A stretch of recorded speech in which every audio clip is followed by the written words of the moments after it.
पूर्व प्रधानमंत्री डॉक्टर मनमोहन सिंह के निधन से पूरा देश मर्माहत है। खासकर कांग्रेस पार्टी के जो लोग हैं वो नम आंखों के बीच उन्हें श्रद्धांजलि दे रहे हैं, उनसे जुड़ी हुई यादों को साझा कर रहे हैं। हमारे साथ बात करने के लिए कांग्रेस पार्टी के वरिष्ठ नेता और राज्यसभा में विपक्ष के डिप्टी लीडर प्रमोद तिवारी जी हैं। सर, मनमोहन सिंह जी नहीं रहे, किस तरह से उनको याद कर रहे हैं? भारत ही नहीं, पूरा एशिया उनका ऋणी रहेगा। 1991 में वित्त मंत्री के रूप में जब चारों तरफ निराशा थी, उस समय उन्होंने आर्थिक क्रांति उदारीकरण के माध्यम से प्रारंभ किया। वो उसके सेनापति बने और हमने सफलतापूर्वक दुनिया में भारत एक आशा की किरण बनकर उभरा। हमने अपने को संभाला। प्रधानमंत्री के रूप में उन्होंने राइट टू फूड जो दिया, वही आज करोड़ों लोगों को अनाज मुहैया कराता है, खाने के लिए अनाज देता है। राइट टू इन्फॉर्म, तमाम चीजें ऐसी थी जो उन्होंने दी। उनकी ही नीतियों के कारण छोटा उद्यमी, छोटा व्यापारी फूला फला। जिस तरीके से भ्रष्टाचार था चारों तरफ, और उन्होंने जब बाजार खोल दिया बाहर का, तो वो भ्रष्टाचार अपने आप समाप्त हो गया। चीजें आप खरीद सकते थे। उनमें सबसे बड़ी विशेषता ये थी कि वो हमेशा देश के लिए सोचते थे, देश के लिए जीते थे और देश के लिए ही वो हमेशा काम करते रहे।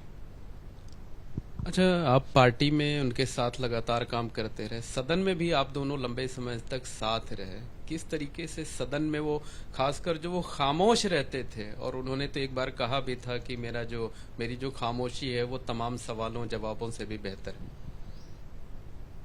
मुझे याद है, जब राज्यसभा में थे तो अक्सर मैं तीसरी सीट पे बैठता था। तीसरी रो में जाते हुए अगर मैं कुछ बोलता था तो मुस्कुरा के वेल डन। उनका एक अद्भुत ज्ञान से भरा भाषण हुआ था। मैंने उनसे अनुरोध किया कि सर, हम लोग सुनना चाहते हैं आपको। जब नोटबंदी हुई तो बोले, प्रमोद जी, इस वातावरण में मैं कैसे बोल पाऊंगा। मैं कहा, साहब, मेरी जिम्मेदारी, जब आप बोलेंगे तो पिन ड्रॉप साइलेंस होगी। कहने देखिए, कोशिश करिए। और वही हुआ। मैं मिला जितने हमारे विरोधी दल में साथी थे, सत्तारूढ़ दल से भी हमने कहा, डॉक्टर साहब बोलना चाहते हैं। अरुण जेटली जी ने कहा कि डॉक्टर साहब बोलेंगे तो पूरा हम सब सुनना चाहें।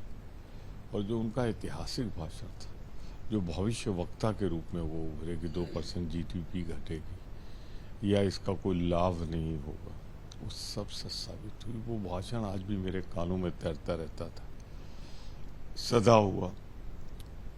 एक एक शब्द में ज्ञान बरसता हुआ। वो भाषण अद्भुत था। आज भी अगर उसे सुना जाए तो ऐसा लगता था कोई अर्थशास्त्री नहीं, भविष्य वक्ता बोल रहा। तो उनसे जुड़ी कोई ऐसी बात, कोई ऐसा किस्सा, हालांकि तमाम होंगे, जो आपको बार बार जो है याद आता हो, आपके जहन में बसा हुआ हो, आपको प्रभावित करता हो? देखिए, बहुत से, जब मैं उनके साथ 4 साल रहा तो बहुत से वाक़ये हैं, बहुत से किस्से। मैंने वो भाषण की बात की, आप बहुत कम बोलते थे। जो वो बोले हैं, एक नज़ीर है पार्लियामेंट्री हिस्ट्री की। एक बार अक्सर इधर जब तबीयत उनकी खराब रहने लगी थी तो बात करते हुए मैं उनको सदन से बाहर जाता था, जहां उनका स्टाफ खड़ा रहता था लॉबी में, अंदर नहीं आ सकता था लॉबी की। तो अक्सर कुछ न कुछ वो जो बोल देते थे थैंक यू के साथ, वो एक ज्ञान का आपको भंडार मिलता था, मार्गदर्शन मिलता था।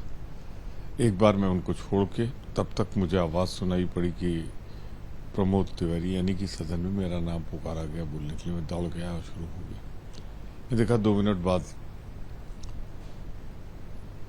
जहां तक छोड़ के आए थे मनमोहन सिंह जी भी लौट पड़े और उन्होंने मेरा 15 मिनट का भाषण पढ़ा। फिर जाने लगे। फिर हमने कहा, मैं तो छोड़ के आया। कह लें आप होश में रहते हैं, जोश में भी। एक शब्द भी आपका इधर उधर नहीं होता, तो मैं वही सुनने आया था। तो ये बड़ों का आशीर्वाद होता है। अब कहाँ वो, कहाँ मैं, और मेरी तारीफ के लिए लौट आए वहां से। कुल मिलाकर जीवन में जब भी मैं उनसे मिला, किसी काम के लिए मिला, उन्होंने कभी निराश नहीं किया। धन्यवाद। ये हैं प्रमोद तिवारी जी, जो कि डॉक्टर मनमोहन सिंह से जुड़ी हुई अपनी यादों को ताज़ा कर रहे हैं, उन्हें श्रद्धांजलि दे रहे हैं। कैमरामैन राजेश कुमार के साथ Mohammad Moin, ABP news, Prayagraj. For exclusive and insightful videos, subscribe to our new channel, ABP Live Premium.